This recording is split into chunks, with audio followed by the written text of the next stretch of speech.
പ്രഖ്യാപനങ്ങളും നമുക്കെന്താ അത്ര വിശ്വാസം പോരാ അല്ലേ? ശരിയല്ലേ? പക്ഷെ നമ്മുടെ അനുഭവങ്ങൾ കണ്ടുകൊണ്ടിരിക്കുക. പ്രസംഗങ്ങളല്ല അല്ലെങ്കിൽ വാഗ്ദാനങ്ങളല്ല എങ്കിൽ വിശ്വസിക്കണം. നിങ്ങളുടെ അനുഭവങ്ങൾ ആര് വന്നപ്പോഴാണ് ഇവിടെ പ്രവർത്തികൾ നടന്നത്? അത് അനുഭവമാണ്. അനുഭവങ്ങൾ എന്ന് പറയുന്നത് വാഗ്ദാനം പറയുന്നത് പാലങ്ങൾ പണിത് എപ്പോഴാണ്, റോഡുകൾ പണിത് എപ്പോഴാണ്, കുടിവെള്ളം കിട്ടിയത് എപ്പോഴാണ്, വൈദ്യുതി വന്ന എപ്പോഴാണ്, നമുക്ക് വെള്ളപ്പൊക്കം ഉണ്ടാകുമ്പോ, കോവിഡ് ഉണ്ടാകുമ്പോ നമ്മുടെ ഒപ്പം നിന്ന ആരാണ്, പ്രതിസന്ധികൾ അതിജീവിച്ച നമ്മുടെ അനുഭവങ്ങളാണ്. അപ്പൊ വാഗ്ദാനങ്ങളും പ്രസംഗങ്ങളും അല്ല പ്രശ്നം. തെരഞ്ഞെടുപ്പിൽ അനുഭവങ്ങൾ നമുക്ക് വഴികാട്ടികളാവട്ടെ.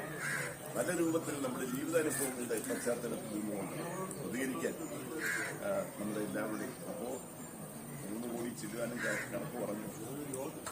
അപ്പൊ അതിന് എന്നോട് നന്ദി പറഞ്ഞു. ആരാ നന്ദി പറഞ്ഞു? പൈസ പറഞ്ഞു. നിങ്ങളാ നന്ദി പറയുന്നത്. അത് വാക്കാ പറഞ്ഞാൽ പോരാ, അത് വോട്ടാക്കി തിരിച്ചു തരണം.